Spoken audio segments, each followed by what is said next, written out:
मित्रों, कैसे हो आप लोग? पढ़ाई कैसी चल रही है? अच्छा, अभी आप पढ़ने जा रहे हो दुनिया का सबसे सरल सब्जेक्ट राजस्थान का इतिहास, वो राजस्थान की कला व संस्कृति।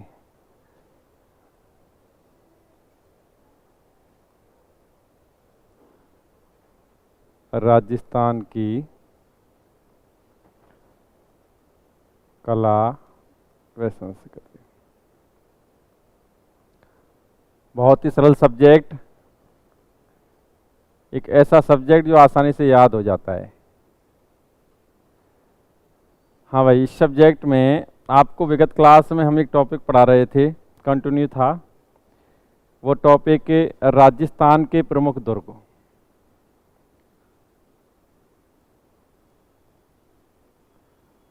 राजस्थान के प्रमुख दुर्ग।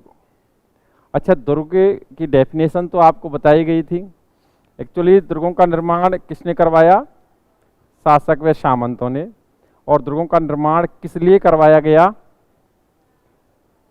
हाँ जी, बिल्कुल, राजाओं ने अपने निवास के लिए, अपनी सुरक्षा के लिए, अपनी धन की सुरक्षा के लिए और विकट अपने खाद्य संग्रहण के लिए, संग्रहण सामग्री के लिए और विकट समय में या युद्ध काल में अपनी प्रजा व पशुधन की सुरक्षा के लिए दुर्गों का निर्माण करवाया। हम बात करें दुर्गों की तो इस क्लासों में लगातार इस टॉपिक के तहत कई दुर्गों का अध्यापन मेरे द्वारा करा दिया गया, जिसमें चित्तौड़ दुर्ग, कुंभलगढ़ दुर्ग, भैंसरागढ़ का किला, नेक्स्ट उसमें गागरोन का किला पढ़ाया गया और उसके अलावा रणथंभौर दुर्ग पढ़ाया गया, सिवाना दुर्ग पढ़ाया गया, जालोर दुर्ग पढ़ाया गया। उसी क्रम में हम एक दुर्ग पढ़ा रहे थे, अजमेर का किला। देखो, ये अजमेर का किला, ये विगत क्लास की स्लाइड है, इससे मैंने यहाँ तक इसको पढ़ाया था।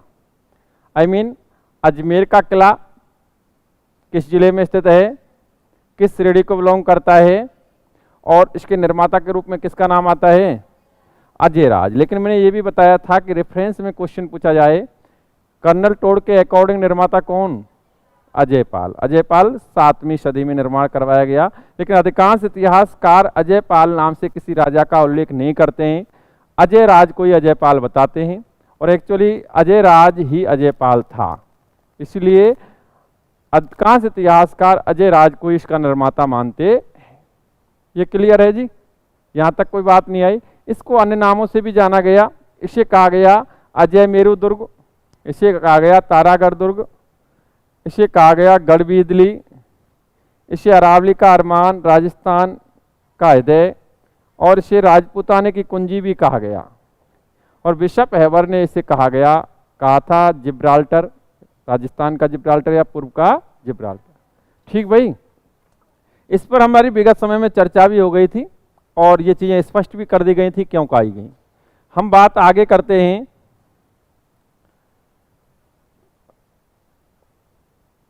तो अभी अजमेर के किले के संदर्भ में ही आगे की चर्चा के तहत मैं बता देता हूं, अजमेर का किला ही या अजय मेरू दुर्ग, जिसे हम तारागढ़ के नाम से भी जानते हैं। और कल ये भी चर्चा स्पष्ट हो गई कि तारागढ़ नाम से राजस्थान में 2 दुर्ग हैं, एक तो बूंदी के किले को भी तारागढ़ नाम से जाना जाता है और इस अजमेर के किले को, अजय मेरू दुर्ग को भी तारागढ़ के नाम से जाना जाता है। ऑनलाइन स्टूडेंट को सभी को नमस्कार जी, और कबूल यादव को मेरी तरफ से भी नमस्कार, प्रणाम भाई, क्योंकि स्पेशली लिखता है, कबूल यादव ने स्पेशली लिखा है, सर मेरा प्रणाम कबूल करो जी। हाँ हाँ, ध्यान से सुने जी। अजमेर का किला, इसके संदर्भ में सामान्य सी जानकारी कल क्लास में शेयर कर ली थी, इसके अन्य नाम, इसका निर्माता, इसकी श्रेणी, सब चीजें। अभी हम बात करते हैं, यह राजस्थान का ऐसा दुर्ग है, ऐसा दुर्ग है जिस पर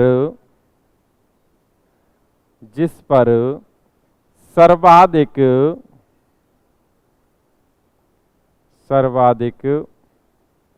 स्थानीय आक्रमण हुए थे, स्थानीय आक्रमण हुए थे, इस तत्व को समझना, हुए थे। एक्चुअली स्थानीय या देसी आक्रमण राजस्थान के किस किले पर सर्वाधिक हुए थे? वो अजयमेरु दुर्ग पर, तारागढ़ दुर्ग पर। ठीक भाई। अभी इसी से रिलेटेड मैं एक सामान्य सा क्वेश्चन आपसे पूछ रहा हूं कि राजस्थान का वह कौन सा दुर्ग है जिस पर सर्वाधिक बाहरी आक्रमण हुए? तो सीधा सा आंसर है भटनेर दुर्ग। सर्वाधिक स्थानीय आक्रमण अजमेर के किले पर हुए और सर्वाधिक भारी आक्रमण भटनेर दुर्ग पर हुए। ठीक भाई। स्थिति के अकॉर्डिंग उसकी भटनेर दुर्ग की अवस्थिति ऐसी थी कि मध्य एशिया से आक्रांता आते थे, दिल्ली जाना होता था, रास्ते में भटनेर पड़ता था, जो जाता वही। हाँ जी। नेक्स्ट बात करते हैं। इस दुर्ग में जहांगीर के, एक मिनट, इस दुर्ग में हुए थे शाहजहां के, आप मुझे बताएंगे शाहजहां के पुत्र हुए। शाहजहां के पुत्रों के मध्य उत्तराधिकार युद्धों का उल्लेख मैंने विगत क्लासों में किया था इतिहास के तहत। तो वो उत्तराधिकार युद्ध मुख्यतः किन किन के मध्य हुए थे? बिल्कुल, इस दुर्ग में शाहजहां के बड़े पुत्रों दारा सिकों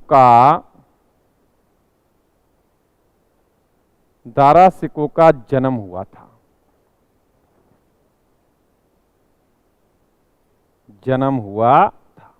एक अच्छा तथ्य है, ध्यान रखने योग्य है। नेक्स्ट बात करें, उत्तराधिकार युद्धों में, उत्तराधिकार संघर्ष के समय दारा सिकों ने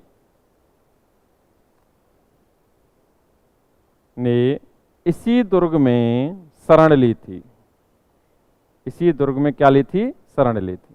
आप जानते हैं मैंने युद्धों का उल्लेख भी किया था और कहीं ना कहीं इन चीज़ों को स्पष्ट भी किया था, क्योंकि हमारे राजपूताने की 3 प्रतिष्ठित रियासत, बड़ी रियासतें, एक तो मेवाड़, एक मारवाड़ और एक कौन सी? आमेर। मैंने, चूंकि आपका ये जो क्वेश्चन है उत्तराधिकार युद्धों से रिलेटेड, ये क्वेश्चन मेनली मेवाड़ में बिलोंग करता है राज सिंह से, क्योंकि राज सिंह के समय हुए थे। एक्चुअली जब उत्तराधिकार युद्ध हुए थे तो मेवाड़ का राजा राज सिंह था। तो राज सिंह ने किसको सहायता का आश्वासन दिया था? औरंगजेब को। लेकिन सहायता हेतु नहीं गया और टीका दौड़ महोत्सव का बहाना बनाकर नहीं गया। ठीक। और ये क्वेश्चन सेकंड ग्रेड में आया हुआ भी है। टीका दौड़ महोत्सव किस राजा से संबंधित था? राज सिंह से। और उस समय जब उत्तराधिकार युद्ध हुए थे तो उस समय जोधपुर का शासक कौन था? देखो ये चीजें पहले स्पष्ट कर दी गई हैं। जोधपुर का शासक था जसवंत सिंह। कौन था? जसवंत सिंह। और आप बेहतर तरीके से जानते हैं कि जसवंत सिंह ने दारा सिकों का साथ दिया था और औरंगजेब उससे आगे चल करके नाराज भी रहा था और उसे कठिन अभियानों पर भी भेजा था। और जसवंत सिंह की मृत्यु पर औरंगजेब ने एक टिप्पणी भी की थी कि आज कुफ्र का गढ़ ढह गया या कुफ्र का बांध टूट गया, ये कहा था। नेक्स्ट अगर हम आमेर की बात करें तो आमेर का उस समय कौन शासक था जब ये औरंगजेब दारा सिकों के मध्य उत्तराधिकार युद्ध हो रहे थे, शाहजहां के छोरों के मध्य उत्तराधिकार युद्ध हो रहे थे, तो कौन था आमेर का राजा?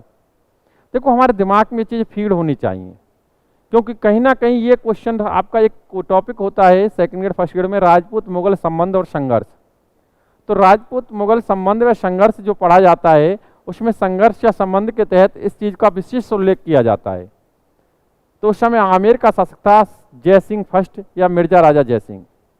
तो तीनों चीजें आपको स्पष्ट होनी चाहिए और आप बेहतर तरीके से जानते हैं कि जयसिंह फर्स्ट ने साथ दिया था प्रारंभिक दौर में दारा सिकों का, लेकिन उसके बाद दोराई के युद्ध में साथ दिया था किसमें? और दोराई धर्मत के युद्ध होते थे उसमें बाद में किसका साथ दिया था? औरंगजेब का। तो वो तो पार्टी बदल ली उसने, कोई दिक्कत नहीं जी। और उसके बाद रिजल्ट्स क्या हुए वो आप बेहतर तरीके से जानते हैं। तो संघर्षों में जब संघर्ष हो रहे थे, दारा सिकों पराजित हो रहा था, उस दौरान दारा सिकों ने शरण किस दुर्ग में ली थी?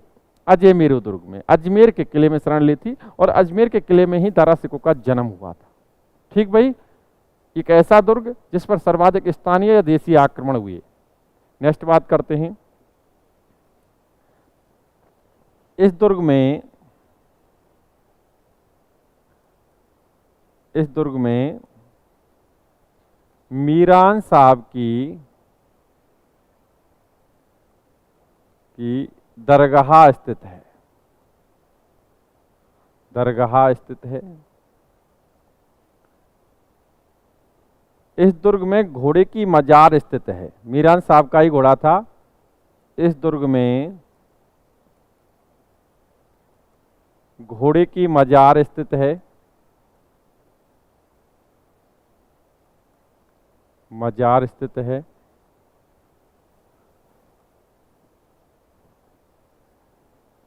इस दुर्ग में 14 बुर्ज हैं।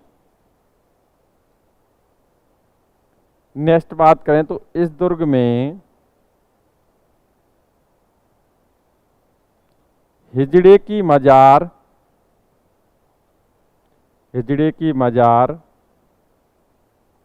व पृथ्वीराज तृतीय का स्मारक बना हुआ है।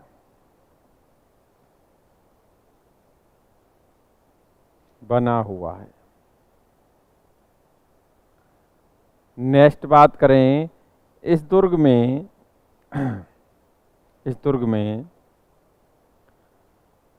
मालदेव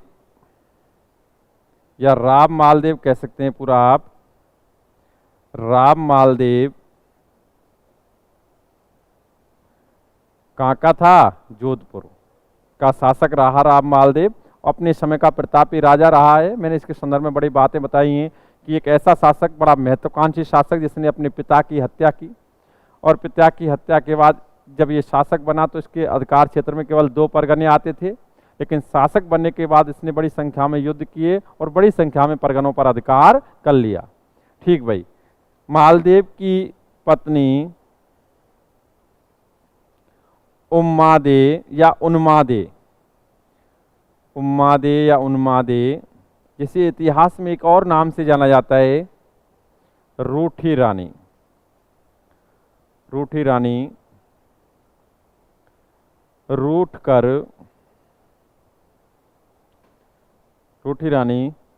राम मालदेव से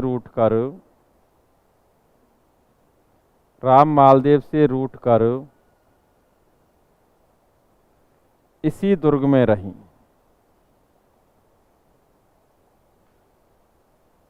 ठीक भाई। मैंने आपको बताया होगा कि इस दुर्ग में जब रूठी रानी रही, आपको ये तो बता ही चुका हूं कि भाई उम्मादे या उन्मादे, जिसे इतिहास में रूठी रानी के नाम से भी जाना जाता है। आपको ये पता होगा कि उम्मादे या उन्मादे जैसलमेर के शासक लूणकर्ण की पुत्री थी। विवाह हुआ, अलगाव हुआ और ये रूठ करके आ गई, और रूठ करके इस दुर्ग में इन्होंने निवास किया, इसमें रही थी। रूठी रानी को बुलाने के लिए ऐसा नहीं है राम मालदेव ने प्रयास नहीं किए, राम मालदेव ने भी अपनी तरफ से भेजा था, महल की रानियों ने भी भेजा था। मैंने शायद बताया है ये चीज़ें। हाँ जी। तो कहीं ना कहीं रूठी रानी से भी ये जुड़ा हुआ है दुर्ग। रूठी रानी पुस्तक के लेखक कौन है? केसरी सिंह बारहट।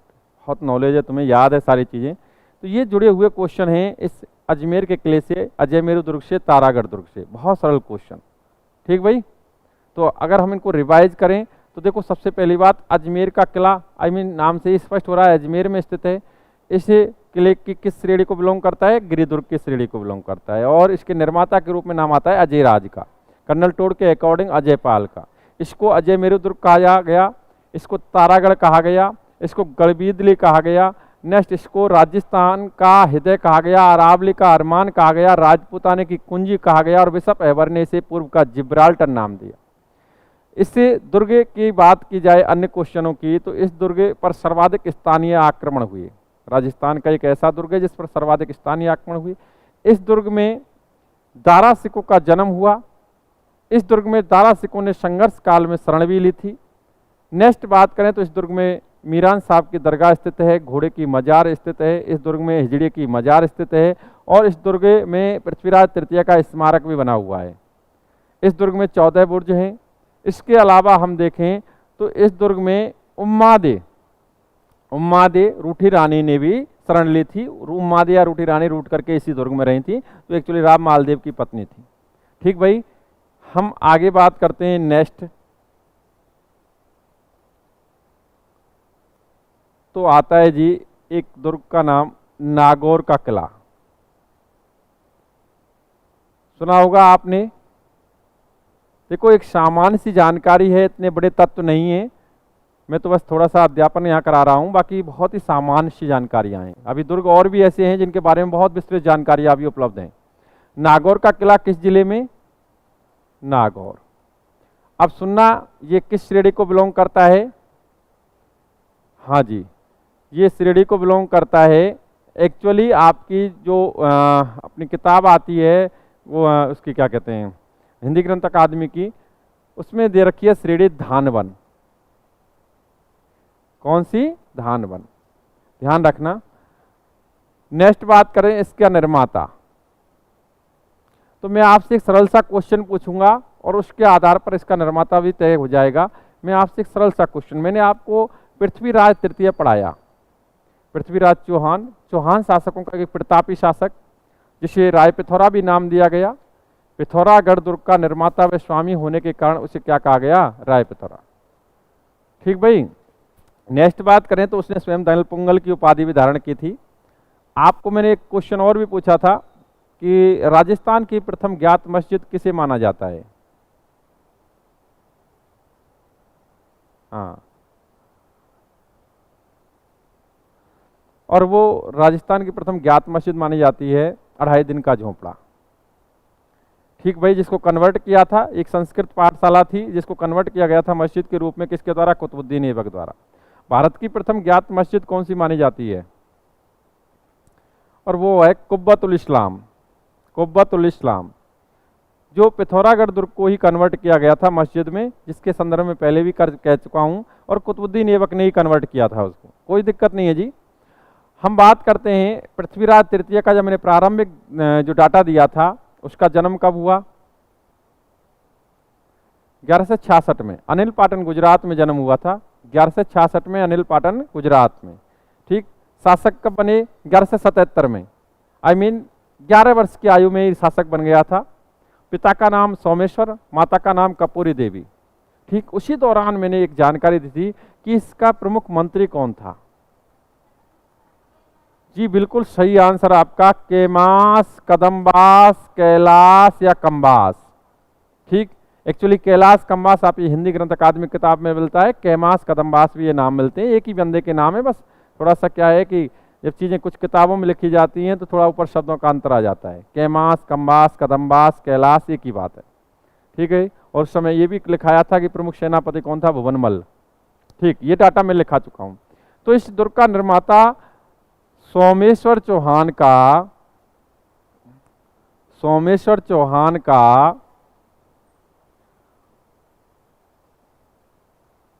प्रमुख मंत्री कैमास। कौन? कैमास। ठीक भाई, सोमेश्वर चौहान का प्रमुख मंत्री कौन? कैमास। ठीक, सोमेश्वर चौहान का प्रमुख मंत्री कैमास। आई मीन आप कैमास का उल्लेख चूंकि मैंने पृथ्वीराज तृतीय के समय किया था, इसलिए थोड़ा सा डाटा वो मैंने शेयर किया। बाकी सोमेश्वर के समय भी ये मंत्री था और कपूरी देवी का बड़ा वफादार था। आपको ये भी ज्ञात होना चाहिए कि पृथ्वीराज तृतीय ने प्रारंभिक युद्ध अभियान जो किया था वो गुड़गांव पर अधिकार किया था। गुड़गांव जिसे गुड़ापरा कहा जाता था तत्कालीन समय में, अभी गुरुग्राम कहा जाता है। गुड़गांव पर अधिकार किया था, तो उस अधिकार में सबसे बड़ा योगदान इसी बंदे का था। आई मीन कैमास का योगदान बड़ा था उसमें। ठीक भाई, कैमास ने 1154 ईस्वी में इस दुर्ग का निर्माण करवाया था। हम बात करें इसके अन्य नाम की बात आती है तो इसे नागाड़ा दुर्ग, इसे नाग दुर्ग, और इसे प्राचीन समय में अहिछत्रपुर के नाम से भी जाना गया। और देखो एक बहुत ही महत्वपूर्ण तत्व बता देता हूं, चौहानों की प्रारंभिक राजधानी कौन सी रही? जो आप सांवर अजमेर के चौहान पढ़ते हो। चौहानों की प्रारंभिक राजधानी, हम चौहानों का पूरा डाटा देखें तो प्रारंभिक राजधानी अहिछत्रपुरी थी। प्रारंभिक राजधानी क्या थी? अहिछत्रपुर। ठीक भाई, ये इसके अन्य नाम हो गए। हम बात करते हैं आगे बड़े सरल पॉइंटों पर। इस दुर्ग के चारों ओर दोहरा परकोटा बना हुआ है। बना हुआ परकोटा जानते हो? हाँ जी, जो बाउंड्री होती है, चार दीवारी होती है, वो दोहरी है। ठीक है, डबल दोहरा परकोटा बना हुआ है इस दुर्ग के चारों ओर। और सबसे महत्वपूर्ण क्वेश्चन इस दुर्ग का, इस दुर्ग से अमर सिंह राठौड़, अमर सिंह राठौड़ की वीर गाथाएं जुड़ी हुई हैं, जुड़ी हुई हैं। और इस दुर्ग में, और इस दुर्ग में अमर सिंह राठौड़ की छतरी भी स्थित है। अमर सिंह राठौड़ की छतरी स्थित है। देखो, क्वेश्चन अगर इतिहास से जुड़कर पढ़े जाएं तो और भी बहुत सारे क्वेश्चन बन सकते हैं, लेकिन हम जो महत्वपूर्ण क्वेश्चनों पर वर्क करते हैं, जो एग्जाम की दृष्टि से ज़्यादा आने की संभावना रहती है। हम जानते हैं कि दुर्गों की संख्या बड़ी है।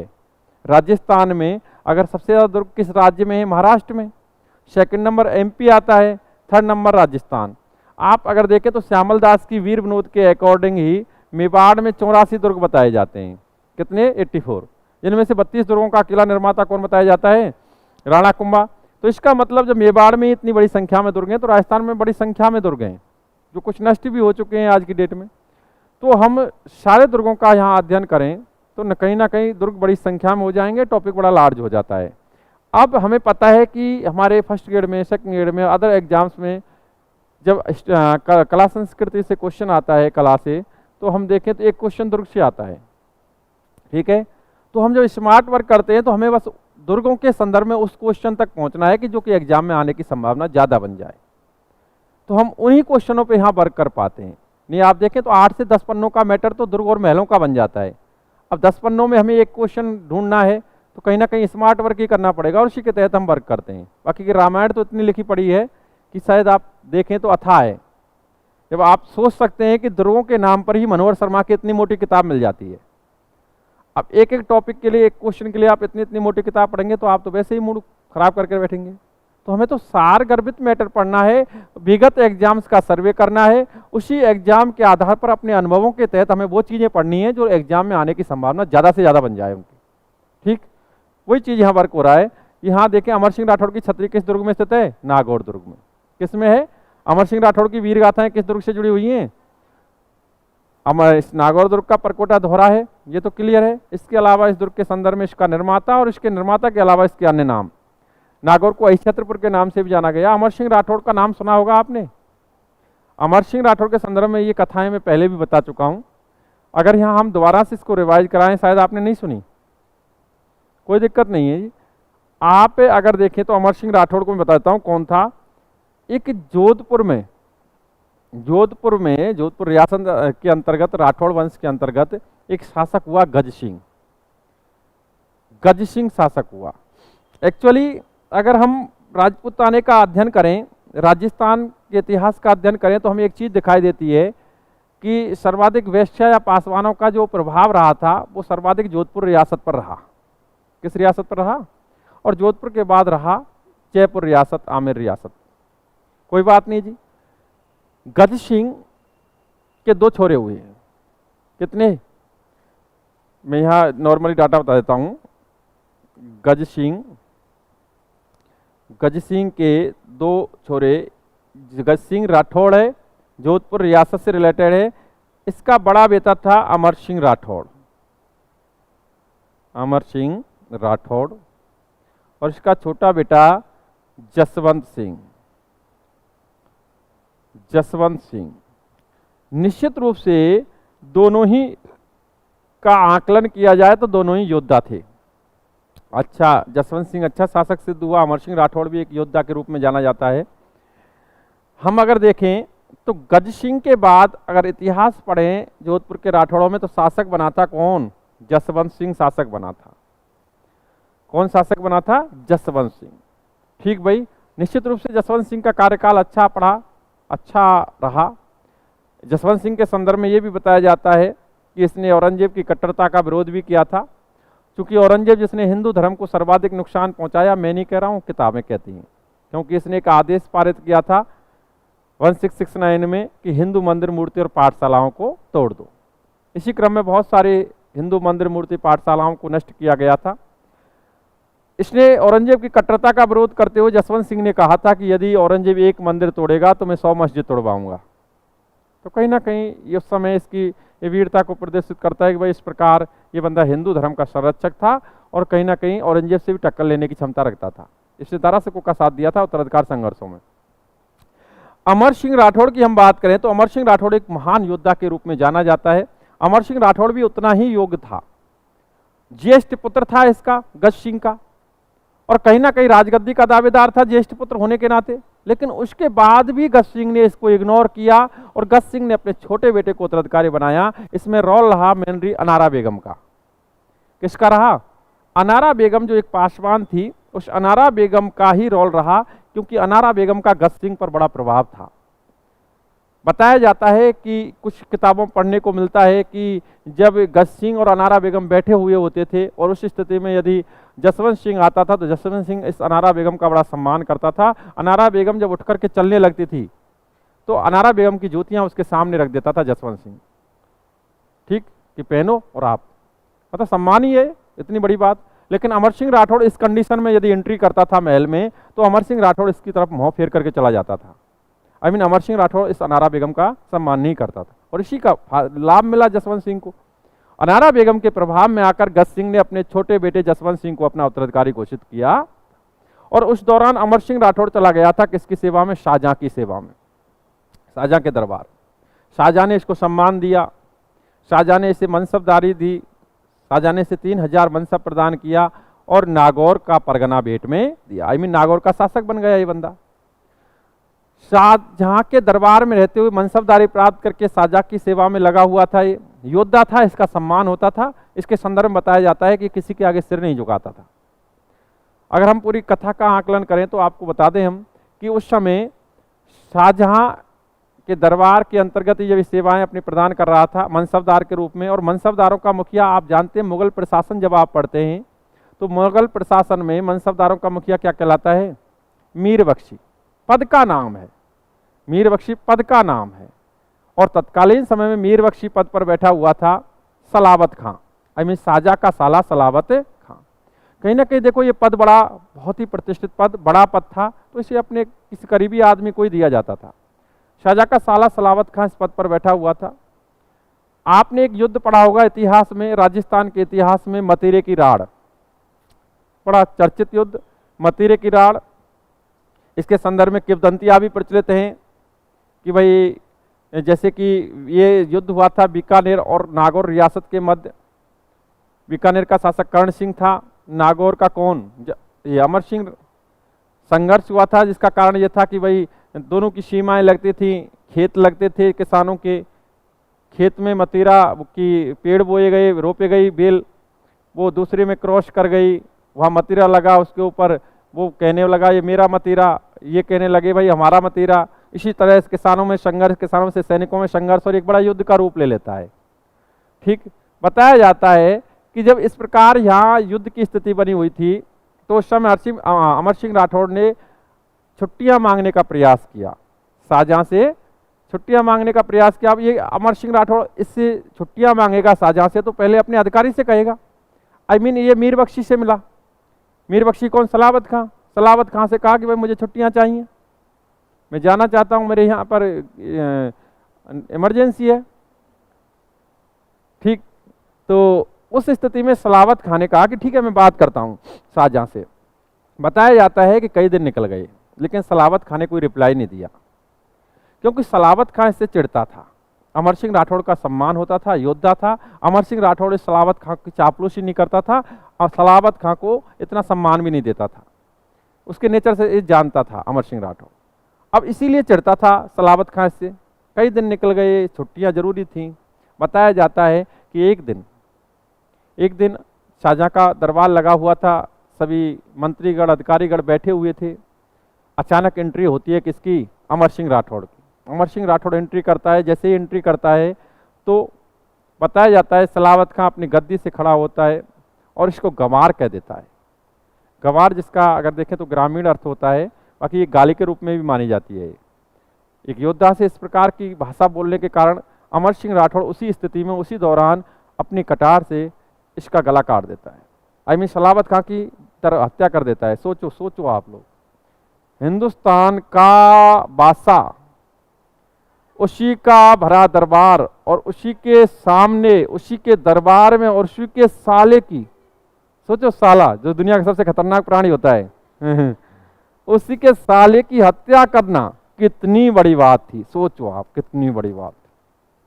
हिंदुस्तान के बादशाह के आगे इसके हजारों मनसबदार, लाखों की सेना, कितना बड़ा जिगर होगा बंदे का।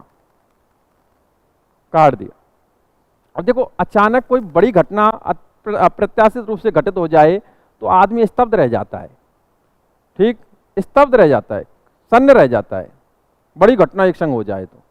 अब जैसे ही ये घटना घटित हुई, दरबार सन्न रह गया। जब तक दरबार होश में आता तब तक अमर सिंह राठौड़ एक दो निकल लिया जी। अब तो शाहजहां ने बड़ी घोषणा कर दी अमर सिंह राठौड़ के संदर्भ में कि जो भी बंदा मुझे उस अमर सिंह राठौड़ को जिंदा या मुर्दा ला करके देगा, उसको ये दे दूंगा, वो दे दूंगा। मतलब केजरीवाल की तरह घोषणाएं कर दी कि सब कुछ ले जाओ। ठीक भाई, बड़ी संख्या में घोषणाएं कर दी। अब लोग लग गए इसको पकड़ने के लिए, ढूंढने के लिए। बताया जाता है उसमें एक नाम आता है अर्जुन गौड़ का, जैसा कि किताबों में लिखा हुआ है। मैंने तो ये नाटक देखा था, मैं जब 12th क्लास में पढ़ता था, जब यहाँ गांधी मैदान में हुआ था, ये छज्जन चौधरी की नौटंकी हुई थी। उस नौटंकी के दौरान मैंने ये नौटंकी पूरी देखी थी, तब मुझे याद है कि ये इतिहास वैसे भी इमेजिव होता है और स्क्रिप्ट पे डिपेंड होता है। यदि पटकथा है, इमेज आपके दिमाग में सेट हो जाती है तो वो हमेशा याद रहती है, और वही सिस्टम है। इसका मूलतः मंत्र ही यही है, याद करने का। तो बताया जाता है अर्जुन गौड़ इससे संपर्क करता है, कहता है कि जी शाहजहां आपसे मुलाकात करना चाहते हैं, आपसे नाराज नहीं है, कोई गलती नहीं की आपने। ठीक है, सलावत खां को मार दिया, लेकिन सलावत खां की गलती थी, वो मुलाकात नहीं कराना चाहता था। इसी प्रकार बातों में बहका लेता है और अंततः आप कहाँ तक जाओगे, हिंदुस्तान का बादशाह है, किसी दिन खोज लिए जाओगे, आपको मार दिया जाएगा, वगैरह वगैरह वगैरह। राजी कर लेता है इसे शाहजहां के दरबार में लाने के लिए। ये भी सोचा कि भाई मुलाकात कर लेते हैं, अगर इस प्रकार की कोई दिक्कत नहीं है तो। जब ये प्रवेश करते हैं तो बताया जाता है कि प्रवेश एक गुप्त द्वार से किया जाता है, जो छोटा था, एक झरोके नुमा था, क्योंकि मेन गेट से एंट्री करने का मतलब था कि सभी लोग तो इनाम के चक्कर में इस पर टूट पड़ते, सब जानते थे अमर सिंह राठौड़ को। लेकिन गुप्त द्वार से प्रवेश किया जाता है, तो उस समय गुप्त द्वार से प्रवेश कर रहा था तो ये सिर नहीं झुकाता था। एंट्री की, पैर जैसे ही सिर को अंदर लेने लगा, तभी इस अर्जुन गौड़ ने उसकी हत्या। और अर्जुन गौड़, संयोग से आपको बता दूं कि रिश्ते में इससे अमर सिंह राठौड़ का साला ही लगता था। मार दिया जी, मार दिया। इसकी लाश को डाल दिया गया आगरे किले की दीवार पर कौवा व चीलों को खाने के लिए। संदेश पहुंचा नाग, और इसकी पत्नी विलाप करने लगी, रोने लगी कि कोई तो मेरी पति की लाश ला दे जिससे मैं उसके साथ सती हो जाऊं। लेकिन किसी भी राजपूत वीर की हिम्मत नहीं हो रही थी कि पति की लाश को लाए, अमर सिंह राठौड़ की लाश को लाया जाए। और उस दौरान एक निडर साहसी बंदा, जो इसका भतीजा था राम सिंह, वो आता है जी, एंट्री कर जाता है दुर्ग में, क्योंकि उसे कोई जानता नहीं था। लेकिन जैसे ही इस अमर सिंह राठौड़ की लाश के निकट पहुंचता है, तभी मुगल सैनिक टूट पड़ते हैं उस पर। घमासान संघर्ष होता है, लेकिन योद्धा कहीं ना कहीं अच्छा प्रदर्शन करता है। अमर सिंह राठौड़ की लाश को अपने घोड़े पर रखकर, घोड़े की लगाम को मुंह में दबाकर और दोनों हाथों से तलवार चलाते हुए युद्ध की दीवार को फांद करके आ जाता और चाची को, ले चाची हो जा। इस प्रकार का अमर सिंह राठौड़ का वाक्य है। अमर सिंह राठौड़ की वीर गाथाएं किस दुर्ग से जुड़ी हुई हैं? नागौर दुर्ग से। ठीक भाई, अमर सिंह राठौड़ की छतरी भी किस दुर्ग में स्थित है? नागौर में। नेक्स्ट बात करते हैं हम जोधपुर का किला। जिसे मेहरानगढ़ कहते हो आप, वही। देखो सरल समझना, बहुत ही सरल है इसको पढ़ना। जोधपुर में है। सुनना, शिरडी कौन सी? शिरडी गिरी। हाँ जी, बिल्कुल सही आंसर। निर्माता, निर्माता का नाम सब जानते हैं, राव जोधा।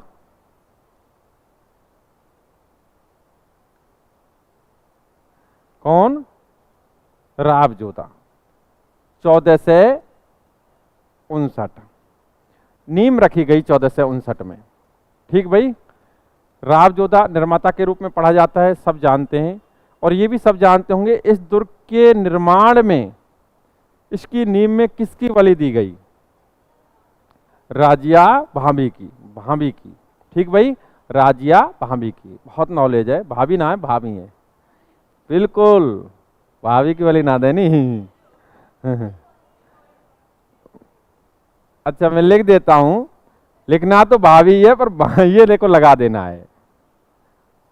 हाँ ठीक, कोई दिक्कत नहीं है। आप ध्यान से सुने, इसके अन्य नाम भी जाने। अन्य नाम, इसे मेहरानगढ़ कहा गया।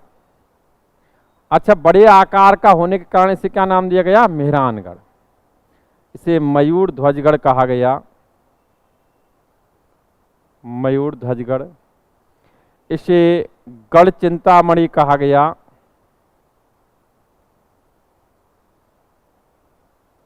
इसे चिड़िया टूक दुर्ग कहा गया। हाँ जी बिल्कुल, चिड़िया टूक पार, चिड़िया टूक दुर्ग कहा गया। इसे कागमुखी दुर्ग के नाम से भी जाना जाता है। अब ये तो आप सही कह रहे होंगे, कागमुखी दुर्ग के नाम से भी जाना जाता है। ठीक भाई, तो ये कई सारे नाम, मेहरानगढ़, मयूर ध्वजगढ़, कागमुखी दुर्ग या गढ़ चिंतामणि या चिड़िया टोक दुर्ग आदि नाम इसके पढ़े जाते हैं। हम अगर आगे पढ़ें इसके बारे में तो देखो बड़े अच्छे क्वेश्चंस आते हैं, मैं बताता हूं। आपने एक नाम सुना, अच्छा पहले हमें उनको समझने से पहले एक और चीज पढ़ लेते हैं। इस दुर्ग में, इस दुर्ग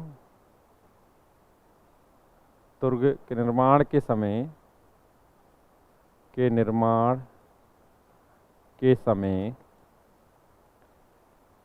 नींव में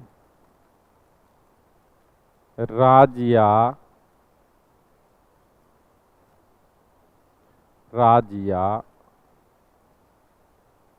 भाभी की बलि दी गई।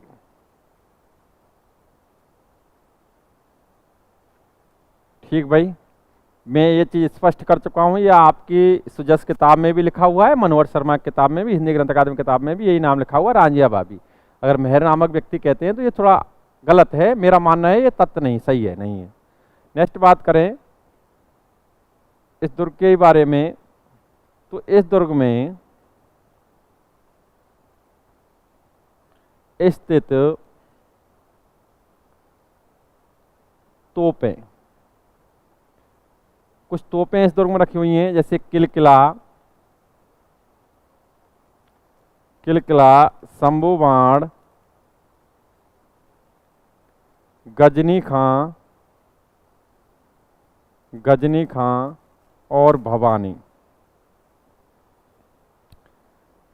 ठीक भाई, किलकिला, शंभू बाण, गजनी खां, भवानी नामक तोपें इस दुर्ग में रखी हुई हैं।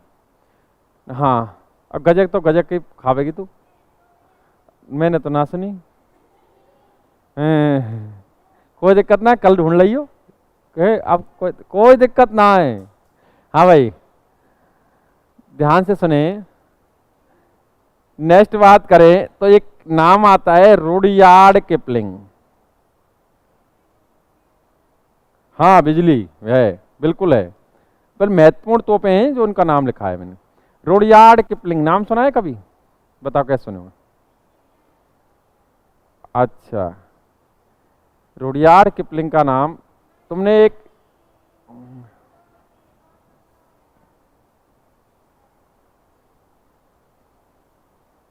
ठीक है बिल्कुल सही। हाँ भाई, और ध्यान से सुने कि आपने एक फिल्म देखी है जंगल बुक? हाँ, मोगली वाली देखिए, जंगल बुक। अच्छा, वो देखे हैं तूने? वो टीवी पर? और नहीं, हमने भी देखा, उन्हीं को देखकर तो हम बड़े हुए हैं। जंगल बुक, शक्तिमान, अलिफ लैला कोई बात नहीं है, वो मोगली वाली आती है, जंगल जंगल पता चला है चड्डी पहन के फूल खिलाए। हाँ, बहुत वही है। जंगल बुक बुक के राइटर कौन है?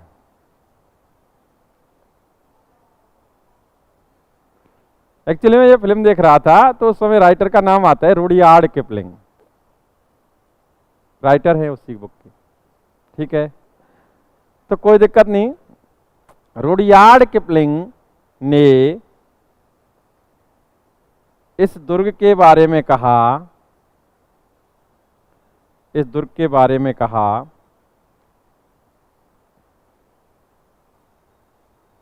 ऐसा लगता है, ऐसा लगता है कि इस दुर्ग का निर्माण, बिल्कुल, दुर्ग का निर्माण परियों व फरिश्तों ने किया हो, ने किया हो।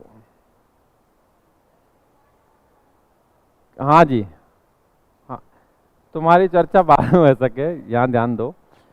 ऐसा लगता है कि इसका निर्माण परियों व फरिश्तों ने किया हो। ये किसने कहा था? किस दुर्ग के संदर्भ में कहा? हाँ, एक्चुअली तुम तो बहुत ही शालीन और जीनियस स्टूडेंट हो। नहीं, हमने तो कई बैचों में इसे कई बार मैंने पुलिस की भर्ती में स्टूडेंट पढ़ाए हैं, तो वो तो ये सब परी कैसी हों, साहब फरिश्ते कैसे हों ऐसे ऐसे, मतलब बड़े अच्छे अच्छे क्वेश्चंस पूछते थे। आप तो बड़े अच्छे सटीक क्वेश्चन पूछते हो, तार्किक क्वेश्चन पूछते हो, बड़ी खुशी होती है। ठीक। कैसे होते हैं? यही तो हुआ, तू तू उनसे कम थोड़ी है, हैं?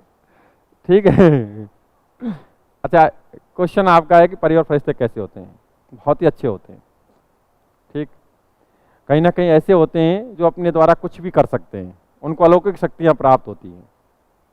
हाँ, ठीक है। और कोई क्वेश्चन?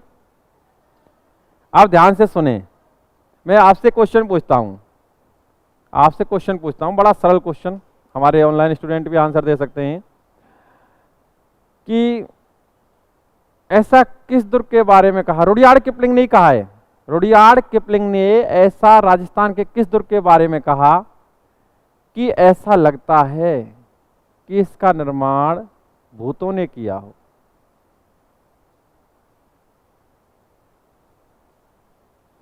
रुडयार्ड किपलिंग ने किस दुर्ग के संदर्भ में कहा कि ऐसा लगता है कि इसका निर्माण भूतों ने किया हो? बताएगा कोई भी स्टूडेंट?